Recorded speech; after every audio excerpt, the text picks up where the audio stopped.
This show is produced by the Hartman Media Company. For more information and links to all our great podcasts, visit hartmanmedia.com. Welcome to the American Monetary Association's podcast, where we explore how monetary policy impacts the real lives of real people and the action steps necessary to preserve wealth and enhance one's lifestyle. It's my pleasure to welcome Marc Faber. He is editor and publisher of the Gloom, Boom, and Doom Report. Marc, welcome. How are you? Well, thank you very much for having me on your program, and thank you for asking. I'm fine. I have been following your work for many years and really find it to be very interesting and insightful. What is going on in the economy? I think we are on the brink of some real changes, maybe inflationary changes. Just give us the broad view, if you would, Marc. Well, I mean, the economy, as you know, we had a very serious recession in 2007, 2009, which was followed globally by massive fiscal interventions and quantitative easing policies in most countries in the world. And as a result of that, we had very powerful asset inflation. As you know, the S&P went from a low of 666 in 2009, March 2009, to now close to 3,000. And home prices recovered, and in some areas like Newport Beach, Denver, San Francisco, Los Angeles, Boston, New York, they made new highs. So we have had this asset inflation. What has really changed over the last 200 years or so in kind of economic activity is that the economy nowadays is driven by asset prices, and it's no longer the economy that drives asset prices. And this is a very dangerous situation because in order to keep the economy going, you need to boost asset prices higher and higher. And as we know, markets go up and markets go down. So I think the outcome is not going to be very desirable. But the outcome or the end of this bubble, if you like to say, we don't know when it will be. It could be tomorrow, it may have started, and it could be in 5 years' time. So here we are. But that it's created a very loop-sided economy is clear.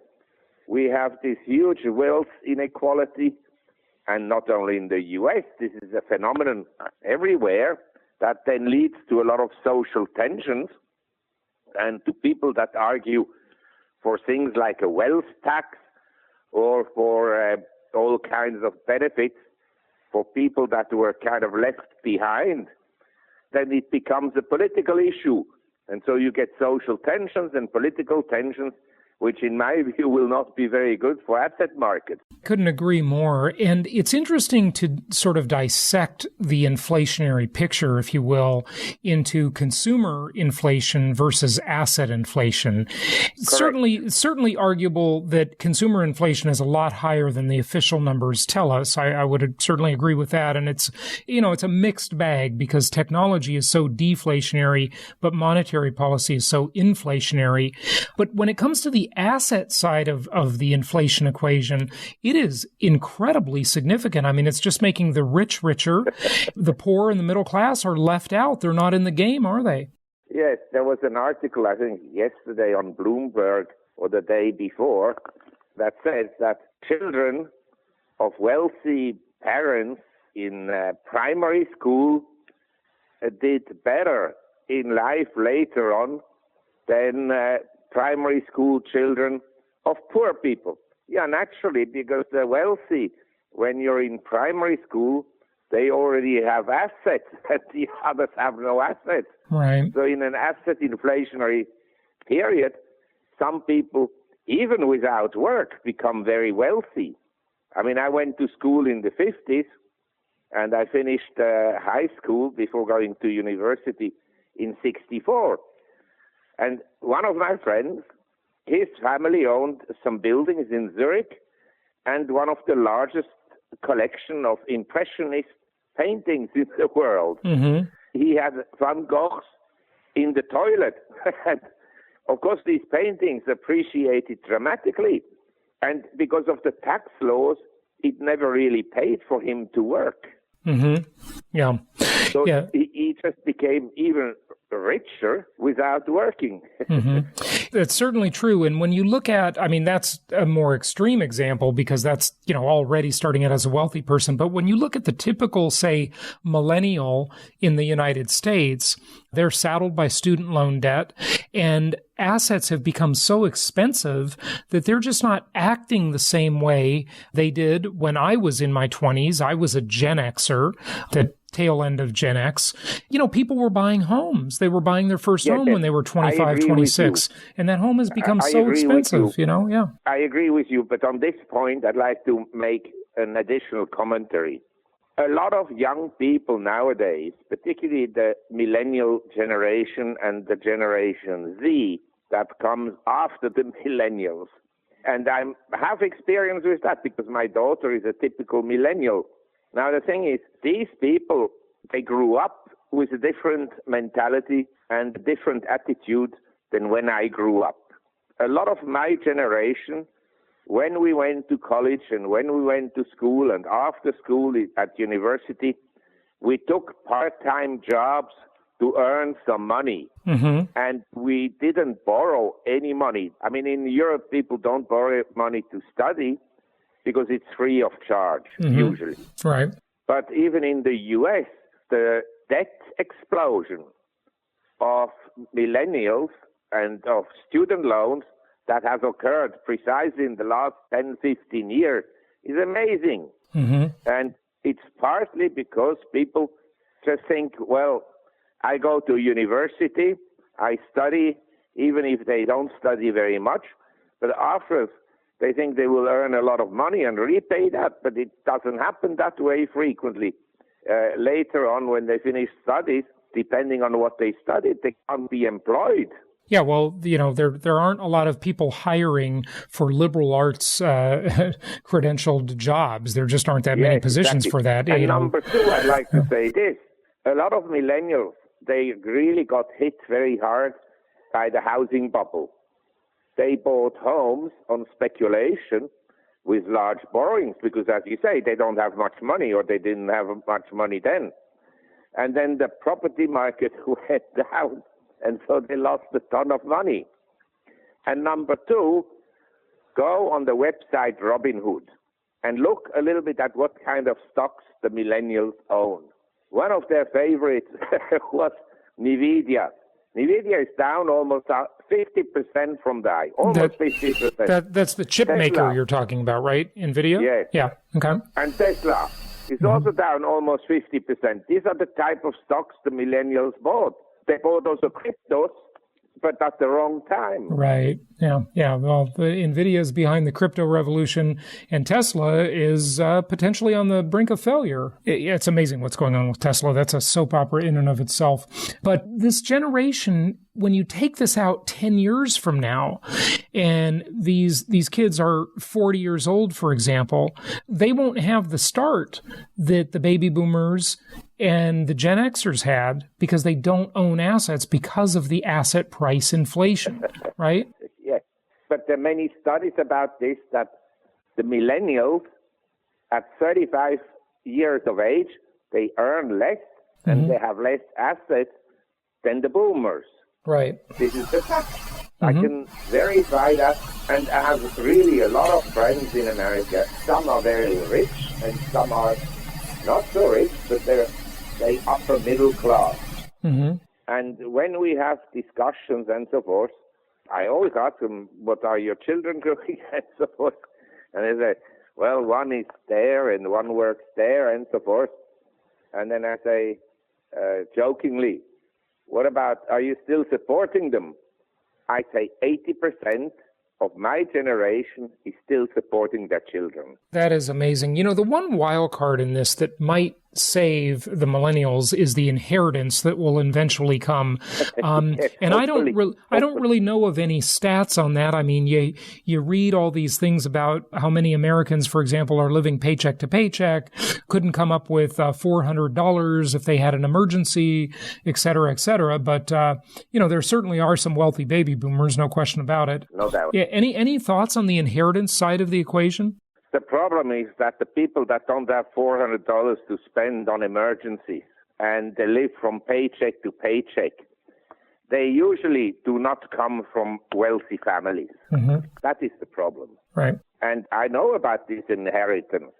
In Switzerland, we have made studies on the subject, how much wealth is going to be transferred between now, my generation of baby boomers, that is now coming or is approaching the day of final departure, and the young people, our children. This is a huge wealth transfer, but it's particularly large in countries that have large savings, where people owned their homes and so forth, and where people owned their homes not on credit.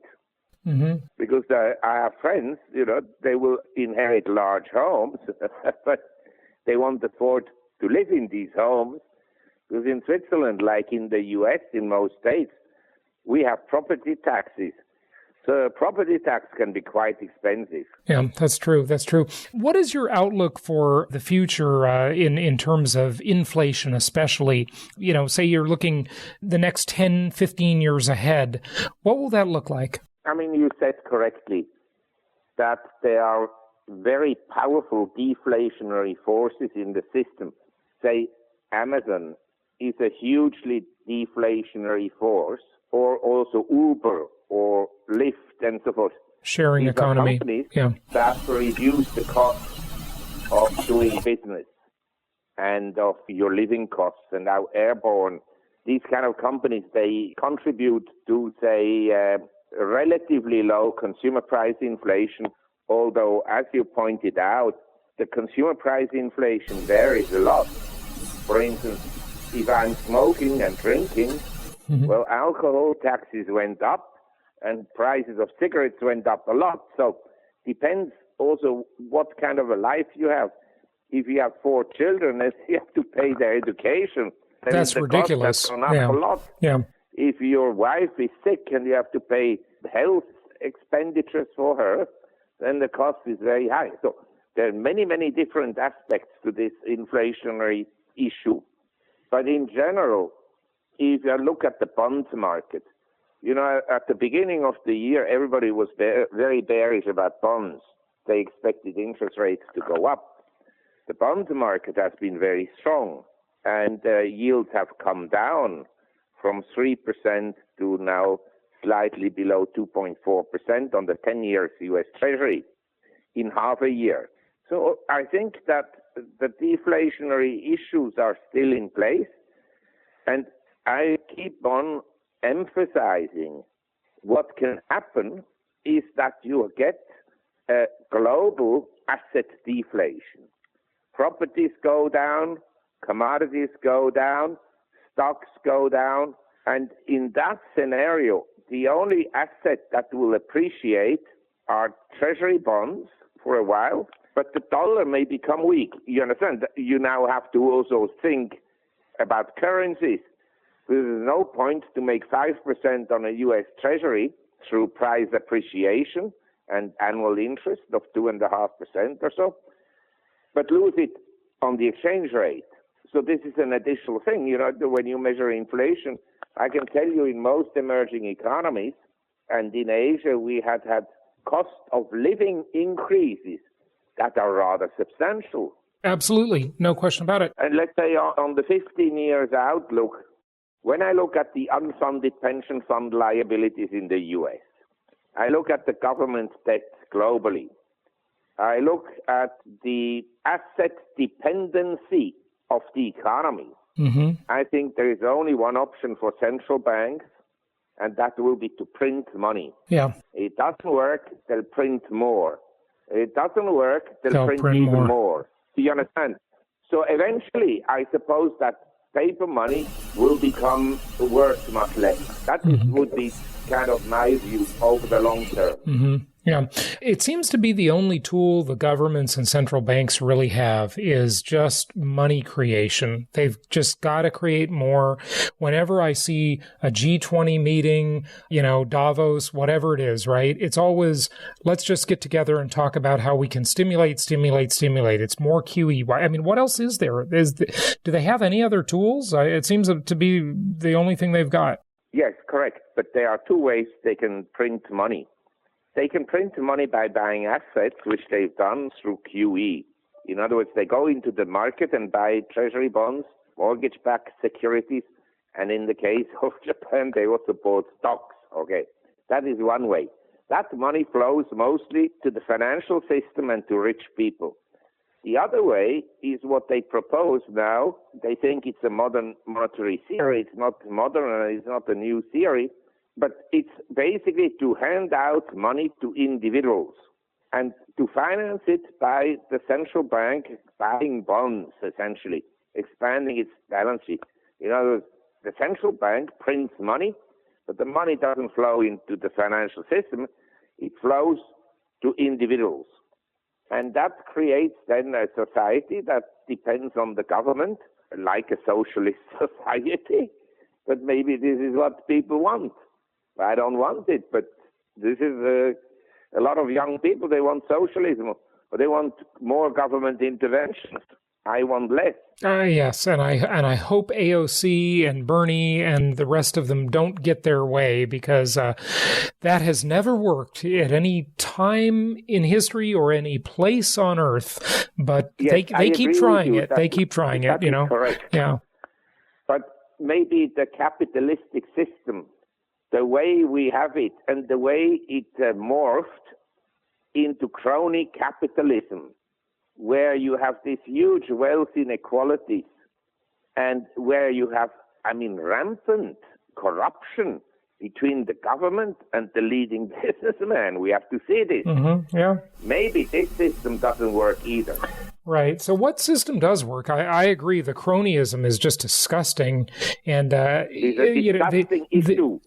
anti-capitalists want to say, well, it's capitalism run amok. It doesn't always work, right? But I don't know. What's better? A bunch of central planners making the decisions? There's lots of corruption in those systems too. No. Yeah. But, if you look at sports game, whether it's American football or soccer in Europe, or cricket or tennis, there are rules. Mm-hmm. And the capitalistic system needs that someone enforces the rules. But it's morphed into a system where people with money, they can bend the rules through lobbies and all kinds of questionable characters. The Mueller investigation in the U.S. and the Barr investigation don't interest me a lot, but it's fascinating to see how they all lie. Mm-hmm. Yeah. All of them. Right. Yeah, absolutely. Of course they do. Of course they do.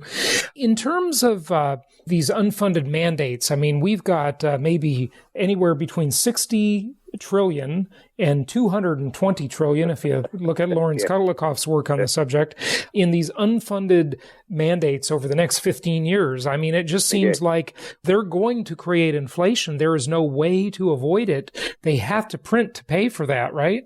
Well, in theory, they could cut the benefits, but try to cut the benefits of the retired policemen or firemen. They'll rebel, you understand. Oh, of course they will. But even just regular austerity like we saw in Greece or in, any number of places. It's don't let me retire at 49, don't pay for my college, et cetera, et cetera. The people take to the streets and it's violent. And sure. That's not going to work. The way to do it is through inflation. As ugly as it is, it's really a pretty good business plan for governments and central banks. It's the only sort of way that people don't instantaneously notice. You boil the frog slowly, as it were, right? In time, they will notice it. Every inflation of course has eventually ended relatively badly. Mm-hmm. But it forced reforms, and some of the reforms were successful and some were not. But the inflationary path or road, they can postpone the problem for a long time. Mm-hmm. They sure can. They can keep kicking the can down the road. They sure can. Mark, give out your website and tell people where they can find your newsletter and such. Well, the last thing I just wanted to say, I mean, the only thing that can really hurt or maybe make this inflationary path unworkable is really a severe asset deflation. I mean, if homes really collapse, if the stock market really collapses, and if we have massive defaults in the corporate debt market, that will be difficult to fight with additional liquidity. That the problem is we have grossly inflated asset markets, grossly. And we have lots of companies, they will go bust. I mean, you raised the issue of Tesla. This is an example of a company that probably should have gone bust a long time ago. Oh, I agree. The emperor has no clothes. But anyway, Emperor Elon. But the website that I have is gloomboomdoom.com, all in one word. I repeat, gloomboomdoom.com. Excellent. Marc Faber, thank you for joining us. Well, my pleasure. Take care. Thank you so much for listening. Please be sure to subscribe so that you don't miss any episodes. Be sure to check out the show's specific website and our general website, hartmanmedia.com, for appropriate disclaimers and terms of service. Remember that guest opinions are their own, and if you require specific legal or tax advice or advice in any other specialized area, please consult an appropriate professional. And we also very much appreciate you reviewing the show. Please go to iTunes or Stitcher Radio or whatever platform you're using and write a review for the show. We would very much appreciate that. And be sure to make it official and subscribe so you do not miss any episodes. We look forward to seeing you on the next episode.